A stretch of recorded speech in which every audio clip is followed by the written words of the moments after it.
super wet. It was a little too wet.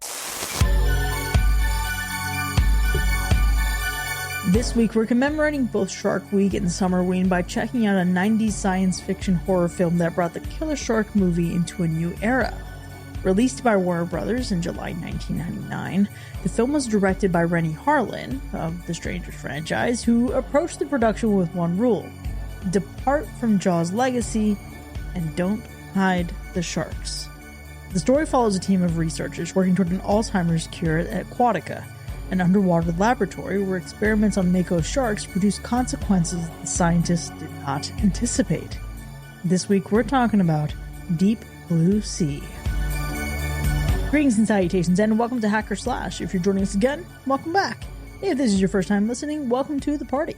We are a horror movie review podcast dedicated to telling you whether a movie is a hack, Total joke, a waste of time, or a slash. Totally killer, pun intended. My name is Chris. I'm your friendly neighborhood slasher enthusiast, and this week I'm joined by the paranormal paramour, Binks. Shit, it could have been worse. I could have let him eat your ass. You're tuning into Deep Blue Sea, but if you support the show, you'll also get to hear our B-side at the end of this episode, where we basically discuss genetically engineered animal options. What other things could we kind of cook up here at the lab? Not too sure, but it was quite the discussion. Probably what's currently found in your grocery stores. But Binks, had you seen this one before? I would hope so. Yes, I sure did. But as a kid, I completely forgot about this movie. I don't really think I've revisited it since. I distinctly remember, though, core memory, going into my grandfather's house, sitting in front of that small-ass CRTV, and being very scared of sharks after that. That is for sure. But I felt like it was, peak 90s, peak terrible CGI, the cheesiness. That I do recall. What I didn't recall was the fucking cast. What a cast. That's crazy. Crazy. I was like, how did I not have that as a core memory of this movie? I mean, the sharks really do take the cake, but I feel like there was plenty of cast members here that are now like some of the most famous fucking people we know. Binks, I want you to picture this. The year is 1999. Renny Harlin's movie, like this movie in particular, is coming out after he did, I believe his filmography before that was like Cutthroat Island and The Long Kiss Goodnight, which both did not perform particularly well. So this is his last chance. He has a movie starring, among other very recognizable people, Samuel L. Jackson and LL Cool J. Imagine putting this movie out, and then in the same year, Samuel L. Jackson is also in the fucking Phantom Menace. Oh my God. 1999. You didn't even have the best Samuel L. Jackson movie that year, bro.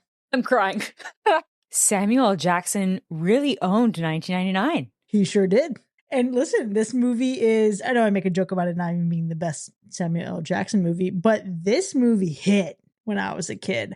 I have just as many fond memories watching this as I did watching The Phantom Menace, which says everything about me, I realize. But watching The Phantom Menace, and as someone who never really loved Jaws, this was the kind of shark movie that I really latched onto when I was a kid, and what brought me into being down with the shark subgenre. This movie will for sure never not be fun. It was one of my personal favorites growing up. And the thing that I think you ask about this movie, is it as good now as it was then? Is it as entertaining now as it was then? That's really, your mileage may vary, but I will say that over the years that I've watched this, I think it gets a little long in the tooth visually, but it's still by and large pretty solid. I definitely agree. There is an obvious charm, to me at least, that this film provides. I think it's pretty funny, even in its grandiose fucking nature, that's for sure. It's got the 90s archetypes and the charms and the one-liners and all the bits and pieces that remind you of the good old days, when we didn't take things too seriously, which is rich coming from me, I understand. But this was a movie that reminded me on this rewatch of simpler times. Let's just throw on a creature feature and have a laugh and get a fright. And I can absolutely see why this movie scared the shit out of me as a 7-year-old. I mean, Jesus, those sharks are huge and they're crazy and they're smart. And I think that as an adult, in hindsight, I'm thinking, okay, yeah, maybe I'm not as intimidated right now, but I can still appreciate what they were trying to do here in terms of like, let's take the Jaws bit and maybe we can just turn it up a little bit more. Yeah, this is, I think, the first real step you get where you start the slippery slope of eventually getting to Sharknado. Jaws positions, and wildly and accurately, mind you, what a danger or active threat sharks are to people. When you then have this movie where there's scientific intervention, then this is where you start to really, quote unquote, jump the shark. This is where you start getting a little silly, a little ridiculous. But what I appreciate about this movie and what has grown on me since then is the reason why. And especially in sci-fi horror, we will always have someone whose ambition to discover more or learn something ends up being the thing that is compromising or jeopardizing everybody's life. You have Frankenstein or Dr. Frankenstein and his hubris and his desire to play God and create life for whatever fucking reason. But much like we saw in Godzilla with Dr. Serizawa, you have people who are also making discoveries in pursuit of something else. And sometimes they really regret and have to reconcile with what they have created and what they have done to the world. And here we get a leading character who is not doing this for the wrong reasons. They're doing it for completely believable and emotional and compelling reasons why. And then you do kind of have to ask yourself, maybe it's not that bad though. Maybe it is worth it. Yeah, I agree that it's almost like what is the lesser of two evils in a way. Because, I mean, I think even for both of us, this idea of research for, Alzheimer's and just neurodegenerative diseases, like that's stuff that affects millions of people. Especially, I mean, you and I feel like when we watch movies, sometimes we do project some of our own stories. That's just natural with movie watching, of course. But Yeah. you don't realize that that's still going to be so relevant in a 90s creature feature like this one. I don't know. I think when going into it, I also was thinking to myself, oh, is this one like a really silly, campy one that I'm maybe not going to feel that charm? And I was surprised that I actually did feel that way. And I think that that works for this film. This film really knows how to balance those things, have a little bit of that, like you're saying, more moral decision that you have to make as even an audience member, while also saying, fuck it, I'm having a good time and a good laugh. I mean, the one-liners in this film alone are worth watching and spending your time. But it is definitely interesting. I think that what is maybe on the other side, like maybe what most people might not love about it, though, is the cliches maybe overdone. So things like for me and my personal taste, if I'm in the right mood for it, I love the constant little bits of humor. Some of these kills that we get are kind of silly, but I enjoy them. They're a bit in and of themselves. Maybe people are wanting to digest a creature feature that's a bit more of a serious tone and a bit more threatening. I think if you just squint your eyes enough, you kind of realize like maybe these sharks aren't actually that threatening at all.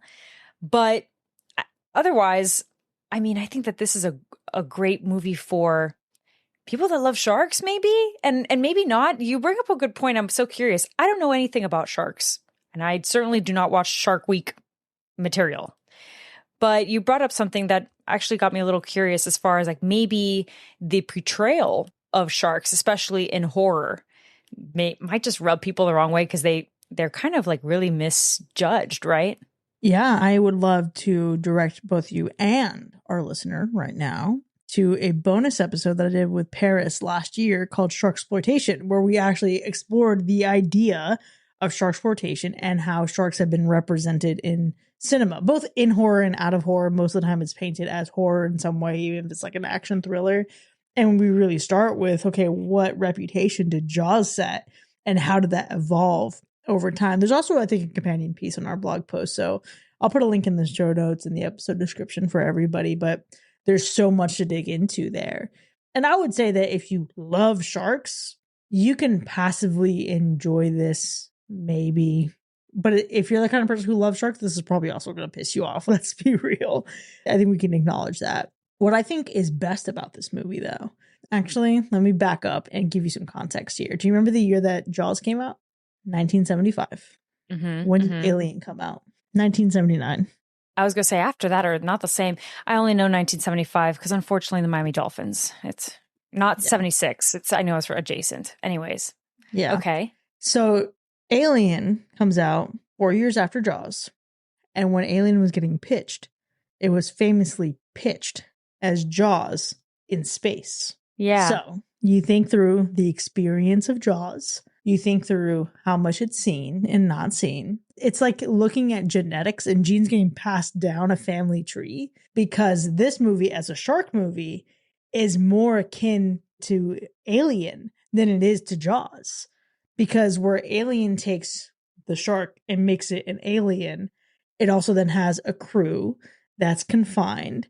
There's tight corridors and having to navigate this space where you're really trapped inside this thing with other creatures, a creature, in this case, an alien, and you're fighting against that. But on the outside of you, there's a vast expanse of nothing. So even if you make it out, what the fuck are you going to do? So it's a really interesting concept.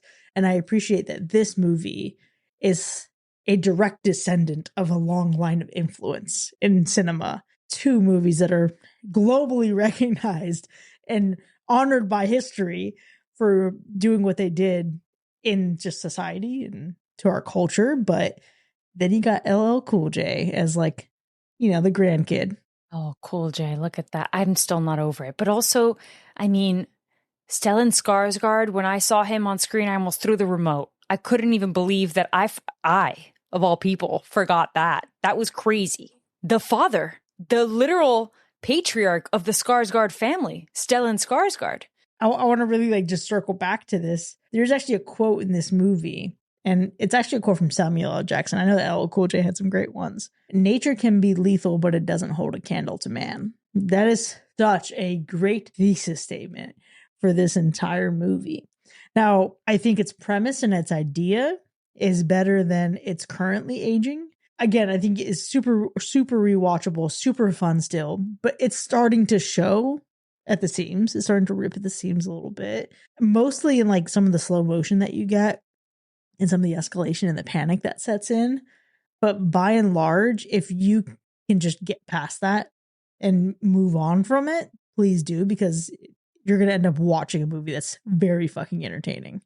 I mean, there's a lot of things here, just a blanket statement of remember what you're watching at the same time. I mean, yes, we've got masterpieces like you've talked about, but again, I go back to the perfect little balance and maybe just an icing on the cake, in terms of tension building, creature feature, 90s films. You've got the quintessential parts. You've got a lot of the tropes that we enjoy, those character stereotypical tropes, the funny guy, the wrangler who's got a little bit of an attitude, a little bit of a I ride solo vibe to him. Moral you could have said bad boy, you could have said lone wolf, but you said the wrangler. Like he's a fucking Jeep or a pair of jeans. I don't know. Thomas Jane, okay? Another name drop. It was crazy. It was crazy, this cast, okay? I'm just saying that it has a lot of little pieces. We've talked about the comedy. We've talked about the tension. There's also some practical effects here. The setting alone, I was mesmerized and suffocated by, that's for sure. There's lots of little pieces here that I think make this really entertaining. So it's if one of those perfect films, even if you're sick and you just want to throw something on, or you're a lover of the 90s classics, you want to put something on that you don't have to take too serious, but you still find it worth your while. It's not too camp and too silly. It's just the right perfect sauce for me. If someone were to have not seen this movie yet, period, would it work for them? And I think by and large it would, but I'm very anxious to see what the reception is like tomorrow night. This episode releases Friday, July 31st. And on Saturday, we actually have a watch party in our Discord server where we're going to congregate as a community and watch Deep Blue Sea. So if you haven't seen this yet and you want to join us, please do. Can't wait to see you there. But we have to start making our way towards our ratings. Obviously, before we score this movie, we have to score it in a different way. Break it down. All these fucking sharks. What's the gore score? Despite all the sharks, and despite a lot of blood, I'm going to be honest with y'all. There's something about it being mixed with water that makes it seem not so bad. And sure, we've got body parts and dismemberment, but I feel like the intimidation factor of that is just ever so slightly lacking. So, as I say, the few times that I do the gore score throughout the history of me being on the show, I always say I'm going to channel my Sean, and I'm going to give this one a low gore score. Yeah, there is not a lot there to sink your teeth into. The sharks were doing a lot, but how would you rate the animal report? Well, now, speaking of, with this being a creature feature in sharks, we were kind of destined to have not so good of a rating here, to be honest with you. So, yeah, we're not safe. We're not safe at all. All right, well, let's go ahead and get into our ratings. Deep Blue Sea from 1999. Was it a hack or a slash? In truth, Deep Blue Sea felt like a big splashy blast of late 90s creature feature energy. Okay. It's got equal parts cheesy charm, this sense of they really went for it, spectacle, I feel like. And I really was expecting a lot of dated CGI with a hint of nostalgia, but I was genuinely surprised by not only this stacked cast that I keep talking about, but just how much it leans into this like larger than life fun vibe with equal amounts of serious storytelling. We talk about like this moral ambiguity that some of these characters have and just like the moral compass of it all, the ethics of what they're doing. That doesn't seem like thrown to the wayside just because we have smart sharks running around, you know? I think for me, what worked most was that there is a lot of familiarity here. It feels like a fun, safe ride. I don't have to overthink anything, nor do I have to feel like it's kind of just serving me comedy or serving me gratuitous gore. It's just the right amount of every little bit that I love of a 90s film, personally. The overall experience was really funny and great. There's some moments here that are even like in slow motion that I have a really good time with, and other moments where I was almost feeling a little anxious and claustrophobic, just enough for a 90s film that you don't expect with something like this. So bottom line, I feel like if you are looking for a creature feature that takes you back in time, that you can be in awe of its cast, put some one-liners in your back pocket to always reference, and have just the right amount of action horror, this is that sweet spot. So for me, this is definitely a slash. Okay, thank God. What a relief. I was apprehensive going into tonight, wondering what your review of this may have been, because I am very fond of this movie. I know several members of our Discord community are also fond of this movie. And when I view this, it's this really an open water that started a love of just like shark movies. And if you know me, you know that when I get sick, I just start watching bullshit shark movies. This started that like source of comfort for me. And a lot of this is also because, again, you mentioned that we have this incredible cast that really pulls everything together. This is a wild concept. Let's be honest. There is some of it that's camp. There is some of it that is excessive. But when you have people who are committed to what they're doing, that really takes you far. This movie, even though it is excessive and yes, it's aging, the approach is still solid and the execution earns every bit of love that this movie gets from those in the community who really do appreciate it. And it does so because Rennie Harlan and every person on that set committed to the vision. There are times where you can watch a movie, even though everybody seems like they want to be there, you can see who belongs in a completely different league. There's a scene in this movie that is reminiscent of a very infamously bad looking scene from Jaws 3D. This movie takes some big swings with a lot of things, but it handles it in a way that takes itself seriously and weaves together a story with a cast that's charming, that's effective, and actually makes you root for them. In the 90s, you may have rooted against someone and swayed what their fate was at the end of the movie. We'll talk about that in the spoiler zone. But the reality is, there's nothing about this movie that does not constitute a slash. Sure, yes, its effects are not great. They're aging, but also fucking technology changes, guys. It's going to be okay. Sure, there are other movies that have done more with less. And yeah, I don't disagree with that. But what you're buying into here is the experience and the concept. And honestly, for me, it's just a really fun ride. So with that, Deep Blue Sea from 1999 has earned a universal slash. Now you can find this movie streaming online, so go check it out, or come into our Discord server on Saturday night and go check this out as well. Either way, join us in the second half, and we'll jump into the spoiler zone and just unpack what deaths were changed from its original release. We'll see you in a bit.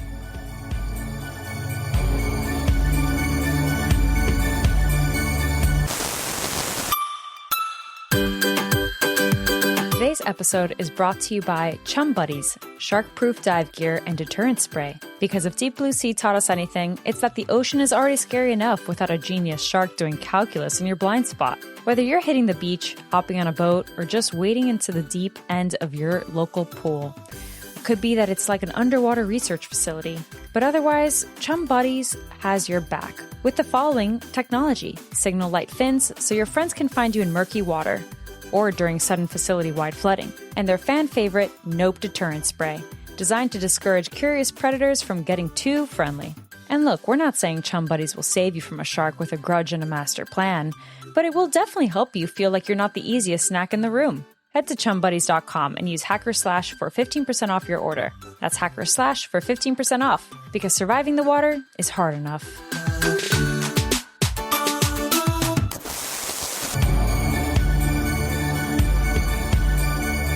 Welcome back, folks. You're now entering the spoiler zone for Deep Blue Sea from 1999, which has earned a universal slash. Now, we have so much to dig into here, but before we get into the specifics of our ratings, we gotta go by that slay by slay. Boy, oh boy.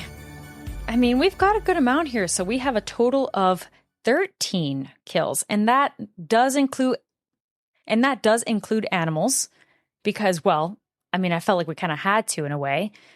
Let's start off with our first one. We've got the tiger shark eaten by our genetically mutated sharks. RIP. That was also kind of crazy, I felt, because I wasn't prepared for sharks to literally eat other sharks. Again, this is just me not knowing a goddamn thing. Let me just be very clear and upfront about that. Not a Shark Week person. I love that you can watch a Jaws movie and see this big ass shark eat through boats, end up fucking up all kinds of things. But it's this movie in which a shark eats another shark that really takes you out. Well, can I just have a moment of honesty real quick? I've only seen the original Jaws, and I'm pretty sure I saw Deep Blue Sea before I saw that. I saw the original Jaws as a kid, to be clear, because I also then rode the ride. But I also want to say I haven't revisited the original Jaws in probably a long ass time, probably well overdue, to be very honest. I gotta be real. I am like 97% sure I saw Deep Blue Sea before I saw Jaws. That is, I mean, again, 97% certainty. So listen, it was what was on my grandfather's TV, okay? By the way, that means if you guessed it, you guessed right, it was dubbed in Spanish. You could only imagine La Piranha before you saw Jaws. Sure. Also, imagine LL Cool J's lines in Spanish. Give us a translation. I'll have to take a look at them again and do a few, but... Okay, join us in the B-side, because we're going to make Beacon Stew on the spot in the B-side if you're a patron. Oh, absolutely. Oh, my God. I mean, if I could go back in time just to relive that moment of hearing it in Spanish, I really could. But... You know, we can do that. You can change the language and the dubbing. Oh, I know. No, but it's not the same. It's not the same as like being a kid, the ambiance, you know, my grandmother's cooking. It's got to be the whole thing. By the way, it was like, what was it? It used to be called like Televeimas or something like that. Oh, it's been a while. The brain fog. Okay. Next year, we're going to watch Deep Blue Sea and Piranha in Spanish. We're going to make picadillo. Oh, the whole bit. There's going to be a lot of oil that's being fried and used. So that way the aroma of oil, your eyes are fucking burning while you're watching Piranha. Let me be clear. Piranha. All right, well, tiger shark, RIP. But I'm going to rattle off a couple other kills that happen basically seconds between them, because it all happens within the same scene. 4 people get got in the first scene. We've got 2 unnamed helicopter pilots that unfortunately get blown up when one of the sharks, big brains it, basically has them crash into a radio tower. How fucking crazy is that, bro? That's when everyone should have known they were fucked. Yeah, I don't understand how you find yourself in this situation and watch a shark make 2 helicopters crash and think you have any ounce of fucking surviving. It's just not going to happen, because also R.I.P. Brenda, who literally gets blown up to bits in that said radio tower as a result. Yeah, that was a really fucking big bummer. And what I appreciated about this movie, like leading up to it, and you get to meet everybody and see them mingle before everything goes down. You start to see there are some really charming people here who, like, A, believe in the work that they do or are trying to fly under the radar, but are also genuinely having a good fucking time together. Vibes and the chemistry was there. I'll say it. I was there, and I really liked everybody, even if it was just for a small bit, because we're really not with Brenda for that long. The same would go for Stellan Skarsgård, aka Dr. Whitlock, because it all really starts with his hand being chopped, at which point I said, oh my God, that's right. This is what happens to this guy. And when the shark, again, let's not forget, big brains, and is petty, the shark literally then drowns him and smashes him into the glass that they are watching from. Okay. Yes. I want to point out here, I want to dissect this into 2 different sections. One is the initial scene where the shark rips off his arm. That is, I think, the single worst scene in the movie visually. Visually. That's slow motion. It is, because it's just not a fucking great look. I feel like it's like I'm going to throw my home video into Windows Movie Maker and slow it down just a little bit. We're going to make it work. I didn't love that. The idea of what's happening in the chaos, and I love the thought of slowing it down. I love the thought of stopping for a moment to realize, oh shit, this is fucking wild. This is sudden. This is unexpected. And there's a lot of chaos in this moment. And the fact that you then have her reach over and flood it so that the shark doesn't get killed, saving the work, obviously a huge point of contention here. I absolutely fucking loved the idea of the scene. I just hated the execution of it visually. But then when he gets fucking smashed against the glass things, I have to know what you thought about that. No, I instantly was taken back to me as a child. And that's the core memory. That scene right there is my core memory of this movie specifically, because I remember feeling like, holy Christ, that shark is massive, heading for that glass. I remember, oh my goodness, he's literally drowning, being smashed into the glass. Like, there was so many things of that scene that as a kid, I was freaking the fuck out about. As an adult now, I'm like, oh my God, Stellan Skarsgård's drowning. Okay, Binks. One, let me say, that shark was petty as fuck. To take him in its mouth, smash him against the glass, and use that to break the glass, are petty as fuck. And I loved it. But you have not seen Jaws 3D. Oh boy. Do you know about Jaws 3D? Do you know anything about it? No. Binks, what would you say if I told you Dennis Quaid was in a Jaws movie? What would you say if he did so much cocaine? Yeah, this movie's wild. And also, not only is it Dennis Quaid, Binks, this Jaws movie takes place at SeaWorld in Florida. Oh, it's fucked. Oh, I almost feel like a bad Floridian not having seen it. You know, I really also thought that you were going to tell me, what if I tell you, Binks, that there's 3D tits in this movie? And I would have said, I believe it. You would have said, I'm in. No, it's not that. It's not that. Kind of, actually. That's crazy. In a way. But this scene that you see in Deep Blue Sea is first seen in Jaws 3D. And I just texted you a link and I would love for you to watch it. I'm going to link it in the description. You're kidding me. Go ahead. Oh my God. Wait. I also, gotta be honest, I don't think I realized that Jaws 3D came out so before this movie too. Oh, no. Okay, but this shark looks pretty big. It's a big shark, big boy. Oh, wow. Okay. This is a pretty... Do you see the vision? Yes, I see the vision. Okay, but this is like a pretty great, like, little Easter egg. I don't think that Deep Blue Sea is like trying to be better than Jaws. It's almost like, maybe, and this is my interpretation, but being someone that doesn't consume Jaws outside of just the original of that one time or whatever. But I feel like it's like, hey, I'm not trying to be you. I'm just trying to say thanks for being an OG. Maybe? Am I being too optimistic? Rennie Harlan made the very conscious decision to change and help try to make his mark on the shark subgenre. So I think there's plenty of callbacks. This feels too apparent to not be some kind of homage. This is also my favorite Jaws movie. I know it's like a shitty Jaws movie. I think this is the one that people like almost the least of any Jaws movie. But it just feels so apparent when you watch it, obviously now. It's a shitty looking effect. But I fucking still love it. I absolutely love it unapologetically.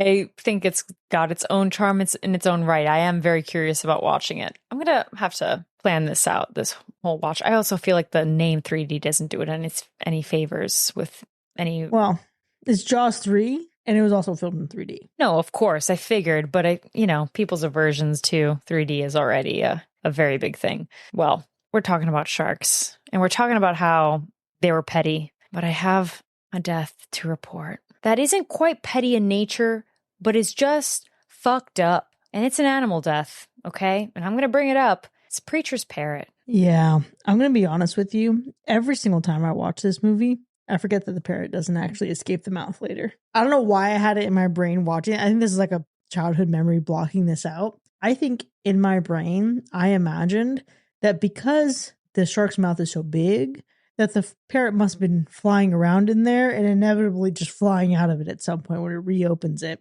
It feels like it was capable of it. But yeah, it's terrible. I hate it. I mean, that bird was a little bit of an asshole. But Preacher also worked really fucking hard to find that bird again. And I remember that being a terrifying moment when he's reaching out to it and then it just snatches it right up. It's brutal, dude. It's brutal. And imagine me, again, clearly it was a childhood suppression thing because revisiting this for the first time since, I'm thinking, no, they're not going to kill the parrot. What the fuck did I think? How could I think something like that? They don't give a fuck about that parrot. No, they don't give a fuck about animals at all back then. Are you kidding me? Everyone got. What have I been doing here doing this animal report? I mean, I should know better by now. Yeah, I don't know what you were thinking. I was in a very optimistic spirit, clearly, while watching this.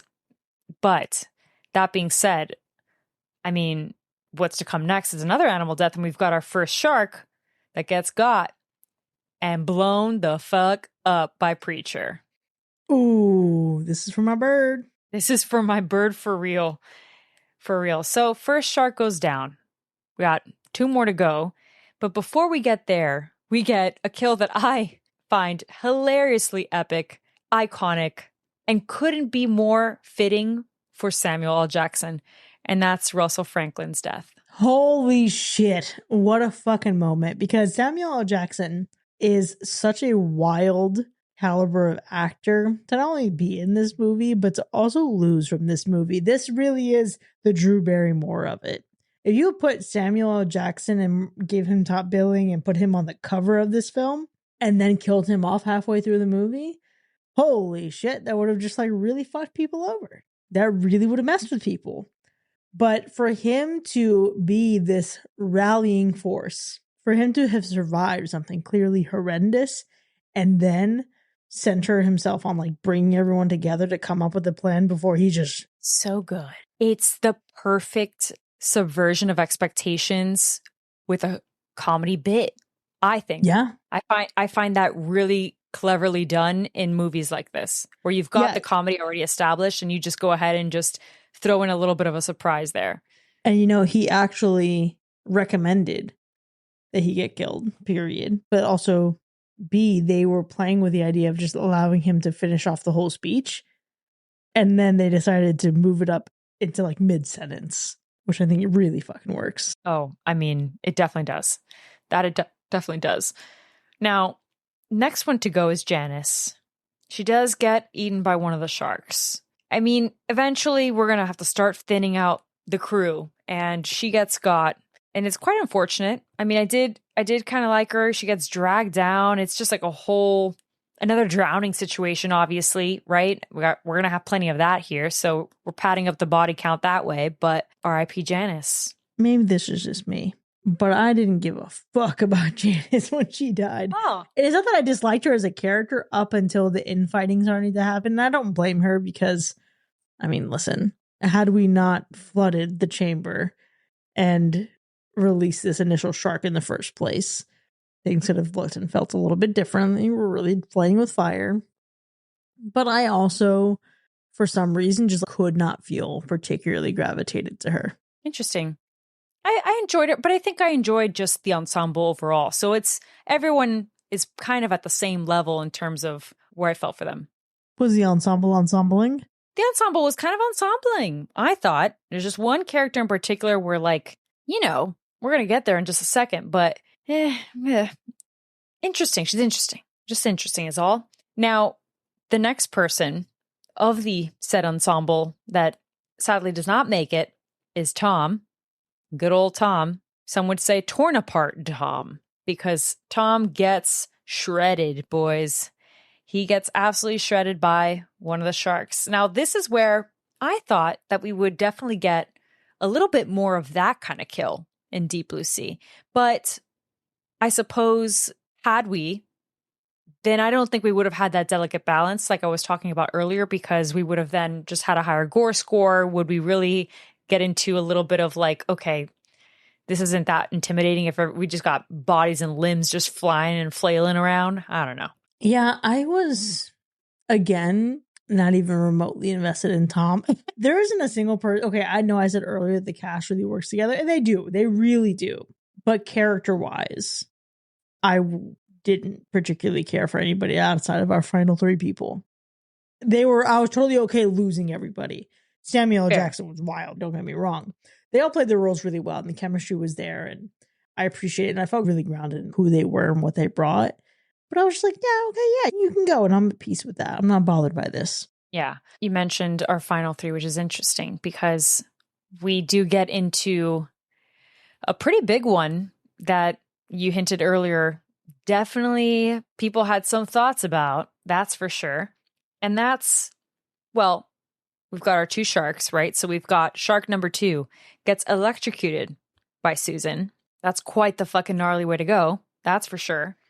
If you had just had this mindset from the beginning, Susan, then you would have saved everybody a lot of trouble. But again, funny enough, who's the next one to go?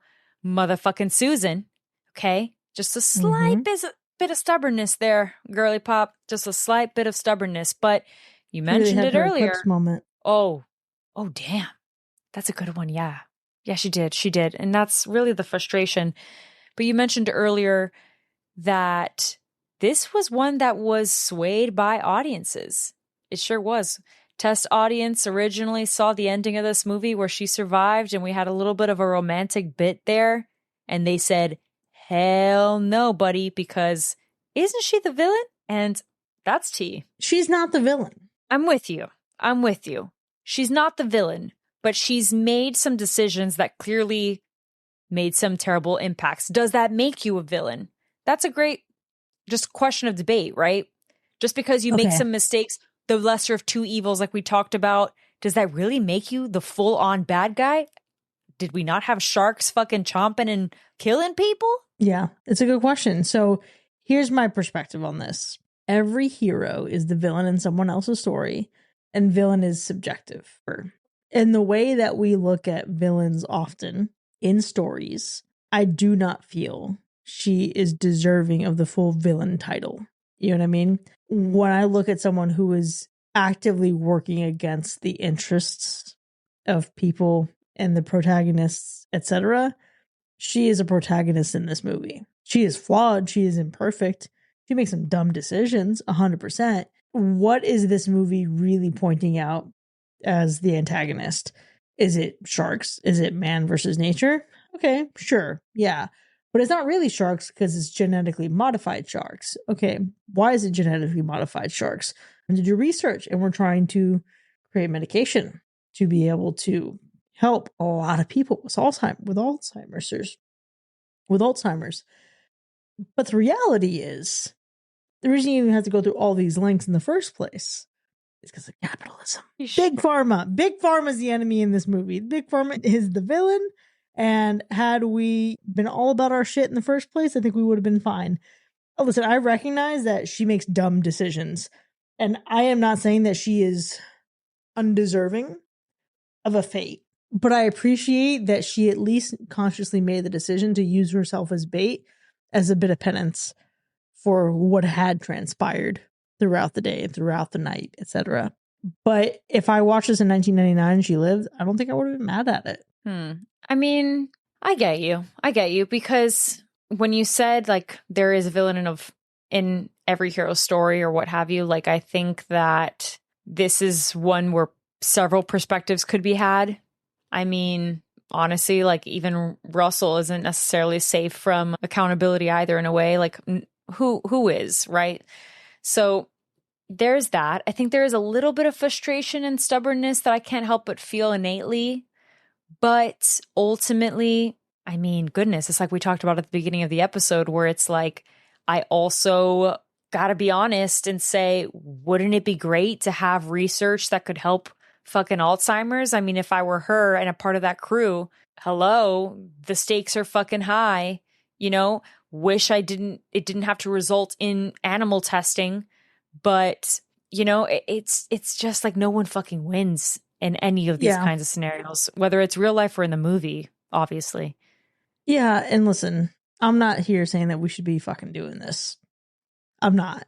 But I think when you look at her motivations for wanting to do it, someone's motivation does not indicate whether or not they are doing the right or wrong thing. Your motivations, I think, are separated from that. There could be, in obviously the good and the right and wrong, the good and the bad. It's subjective. We would like to think it's a more objective thing than it really is, but it's all a matter of perspective. And in this scenario, this is a moment where she is doing what she feels is the right thing for the right reasons, and others may see her as doing the wrong thing for the right reasons. And a lot of people removed from this situation who would just be looking at the story of Aquatica and looking at all this would just insist that they're doing the wrong thing for the wrong reasons just to make money. Samuel L. Jackson's character as the man financing this entire thing, what is his level of investment here? Because her investment is to do the work for a cure because she's personally affected by this. What is his involvement here? Right. No, you bring up a good point. You bring Nothing up a but good point there. profit. Oh, isn't that always the case? Yeah. Too real. Too real. Look at that Deep Blue Sea. Just still being relevant today. Isn't that wild? And the saddest part of it all, if anything, is that at the end of the day, what happens? The last shark dies anyways. Also gets blown up. LL Cool J is single-handedly responsible for 2 out of 3 shark kills. That's what's up. 66% of sharks killed in this movie came from LL Cool J himself. Isn't that unexpected? Was by me. You'd think that Thomas Jane's or Carter, in this case in the movie, the actor, Thomas Jane is just out here being the Punisher in this movie as well and just taking out sharks left and right, but guess not. Yeah. Yeah. I can enjoy living in a world in which LL Cool J, as we've already seen him in Halloween, age 20 years later, I can appreciate him being the star. I love that. I think it's such a refreshing moment, when we see him in Halloween and you think he's about to encounter one fate, we get that same relief here. I think LL Cool J is someone who makes you fall in love with the character that he plays. And you're like, fuck, man, I don't want anything to happen to this guy ever. I want to see him win. I want to see him come out of the other side of it. And I was really relieved to see him there at the end. But you know what else I was relieved to see, Binks? I want to break down the animatronics they used for this film. Do you know anything about them? No, but I was very curious. So yes, tell me what you found. Things get compounded and combined, right? So there's practical effects, there's animatronics, and there's also CGI on top of all of it. But Jaws had a pretty fucking big shark, the great white shark, Bruce, that was 25 feet long. There are sources that say that the main animatronic used for the sharks in Deep Blue Sea was specifically 26 feet long just so it could beat Jaws. Okay, so as it turns out, the sharks were petty, but so was the developer, or rather the production team of this movie. Absolutely. Absolutely. That's kind of epic. That's a little ridiculous, and I like it. Yeah. But that's just me being Imagine honest. 26 feet and 8,000 pounds. 8,000 pounds? 8,000. That shit falls on you. You're nothing. You're dust. Do you also remember the license plate that gets pulled from the tiger shark? Homage to Jaws? You got it. That I did remember. Shockingly. We both How? had to Who the pull fuck double knows? duty. We both had to pull double duty in Sean's absence. Listen, I was really trying to be vigilant, and then I almost thought to myself, where have I seen that before? And since we had the anniversary of Jaws, I was like, okay, I must have seen a clip or something to remind me of that. So I'm really overdue. I need to watch that movie again. Jesus. But I did remember that. That's kind of incredible. I want to say, though, you know what was really surprising to me? I've hinted to this a little bit already. Oh, was it To that me, LL Cool J had such a fucking phenomenal song at the end of this movie? Deepest Bluest? Sharks fan. no. But yes, that's also what a title of a song. Okay. That's it. You also can't have LL Cool J in a movie and not one of his tracks. That's kind of like what happens when you put these musicians in a movie. It's kind of like a contractual thing, I'm pretty sure. But actually, it was how wet this movie was. And like, yeah, Girl. sure. Duh. No. But hold on. Because I'm going to be very real. You know what was going through my mind as I'm watching this?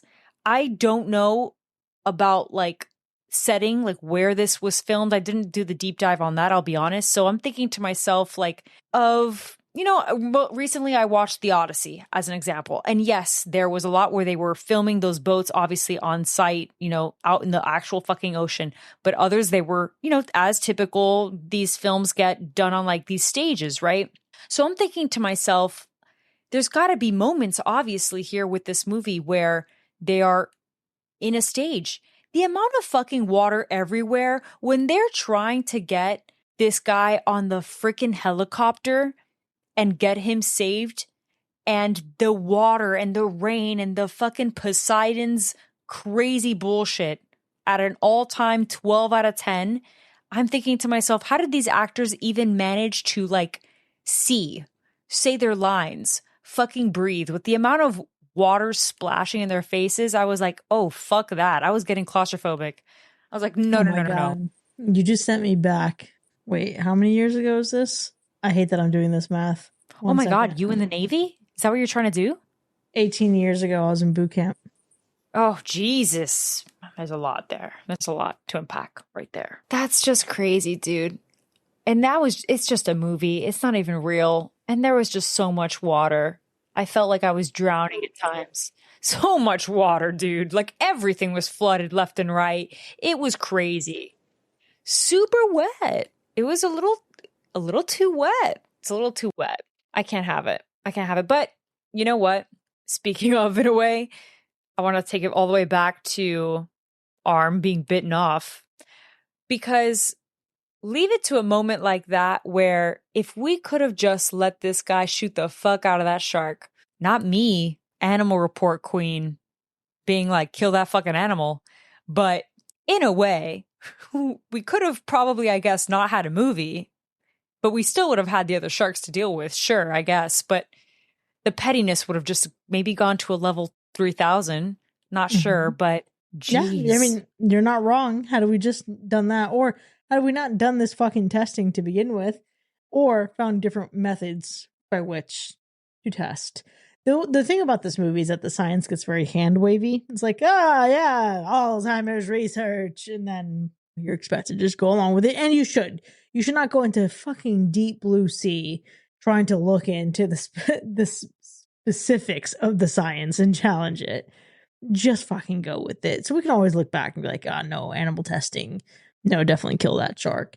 Yeah, sure, we wouldn't have had a movie. But when I think about just like what happened there, sir, I don't give a fuck how knocked out that shark is. Absolutely no fucking way should you be that close to the edge. Should you know better? But I guess not, because you were out like pissing in the wind at one point. So a lot of these things here are up for debate, I suppose. But buddy, buddy, come on. I don't know. It just felt like, well, he goes it. But there are some great scenes here. That's just one where I thought we really could have had a whole ass other movie if we just let that man shoot. Yeah. And I that's mean, also listen, there's that scene.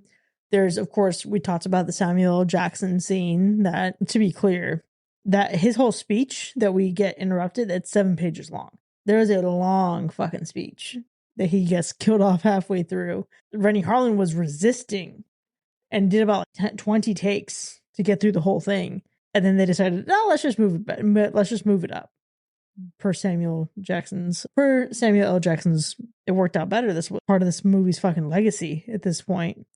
But there are 2 other scenes that I really want to highlight here. One is a little bit more brief, but it gives us some insight into who Susan is, period. And it's when she's standing there, she's about to do this work, she's reflecting, and she says, "You wait your whole life for a single moment, and then one day it's tomorrow." Imagine the pressure that comes with that. Imagine the buildup that comes with that. Imagine the very Hamilton-esque, I'm not throwing away my shot that comes with that. the relatability to that statement is pretty wild hearing it back again. And it's interesting because you're right. It does provide some nuance to her in a movie where you are not expecting nuance in any of these motherfuckers. That's for sure. I mean, I'm thinking It's a Good Time and la la la, whatever. It's freaking LL Cool J spitting out all kinds of comedic relief. But I guess I do understand in terms of like, from a research perspective, the impact, the power, for lack of a better word, that she has in changing the trajectory of society and the way that we function in something that's obviously very delicate. And then it just like can go away in an instant. Yeah. And to be clear, again, she's not robbing graves and trying to reanimate men. She's not doing that, right? There is the spectrum of severity and wholesomeness when it comes to scientific overreach. And all of it, the overreach, yeah, sure, it's bad, but not all of it is in the same category as each other. That's exactly why I would never qualify her necessarily as a victim. That's why I would never qualify her necessarily as a villain. But the other scene that I wanted to shout out is actually the beginning of this movie, Banks. How did you feel about the opening scene? I mean, it was okay. Oh, I really? guess I was, yeah, no? What did you think? Wait, really? I enjoyed it a lot, and I enjoyed it for reasons. One, it's dumb. It's 2 young adults on a boat, and then they get attacked. But what I loved about it is that it subverted what you would expect. Because again, shark movie, Jaws. What happens in Jaws? We open up, we don't really see the shark. We're going underwater with the shark. Shark kills someone. In this instance, we have had years of being conditioned by Jaws. We've had years of expecting and knowing that even in Jaws, Jaws 2, Jaws 3, Jaws the Revenge, we get Jaws attacking vessels. So you get into this situation, you think, oh, these people are cooked. It's done. They're not making it out of this. So then to have the moment where Mr. Thomas is wrangling the sharks and stops them, and then you're confronted with not the loss of life, but the threat of legal action. And that is what's starting this movie. It's such an interesting way, I think, to start it. You know, it's funny because I'm thinking that in the moment, this is a perfect example of what I'm encouraging people not to do when watching this, which is me that constantly overthinks everything. Started the movie off thinking immediately, okay, well, they can't possibly get got because it wouldn't be by these genetically mutated sharks. It would be by a regular one. And are we really going to set that precedence right off the bat? No. And also I recall XYZ. You know what I mean? I was kind of in that spell already of overthinking and trying to remember the little details of this movie as it started off. So it took me out already from the beginning, not at the faults of the movie, more so myself and the way that my brain just won't fucking chill out. But once I do, I then am in for the ride. But you bring up a good point. It's already the red herring in a way at the beginning. It's already this idea of the homage, I suppose, to the stereotypes that you're talking about when it comes to sharks right off the bat. But I guess the gag with me was thinking, well, are they really going to start off like actually doing it though? It's one thing to kind of hint to it. It's another to just like fully dive in within the first couple minutes. Now, that being said, I mean, we've talked plenty about, I think, the characters overall and the ensemble as a whole. I think Carter Blake, aka our boy Thomas Jane, I just feel like he's an interesting, like, final character, I suppose, in a way. I don't want to say hero because really, if we want to argue, in a way, Preacher is the hero. I mean, he actually did a lot of the damage. Okay. And I find that really cool because I go back to, for me, the ensembles, because each one of them are the stereotypical 90s tropes. The bad boy, the wrangler, as I said. We have our comedic relief, our funny guy. And you don't often see that the funny guy is actually more of a hero than the bad boy. You know? Is it kind of great that they end up at the final two? Yeah, because that's usually what we see. But I really appreciated that Preacher really puts in that motherfucker work. He is blowing them up and he's doing the things. And if anything, Carter's definitely interesting because he had no issue in almost killing the shark initially, even though he is one that works with sharks intimately.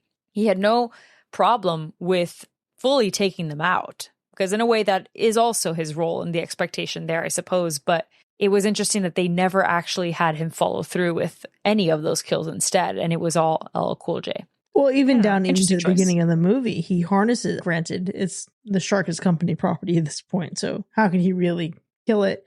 But if he had just killed those sharks, they wouldn't have known shit about that company.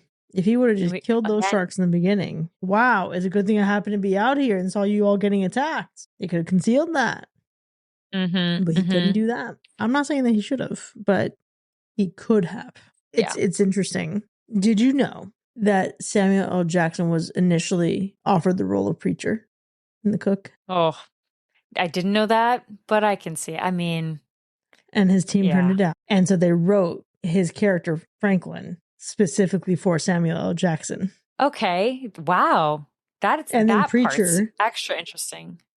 I remember Preacher was actually supposed to die early on. Okay.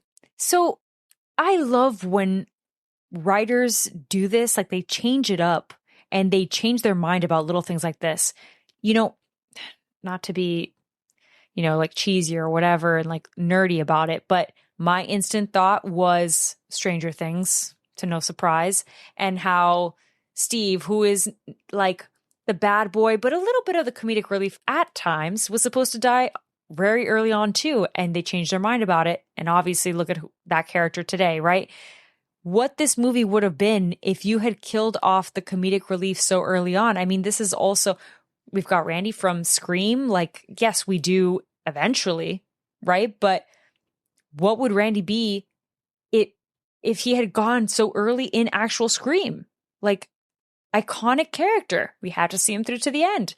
So that's really cool. That's really, really cool. Yeah. LL Cool J makes this movie. It was absolutely hiring him and forcing the studio to hire him was the best decision Rennie Harlan could have made for this movie, quite frankly. Iconic. I think that when looking at this movie as a whole, and you kind of brought it up a little earlier, I don't know if there is an absolute worst part of it. And that might be shocking. Oh, what? Yeah? Really? Okay.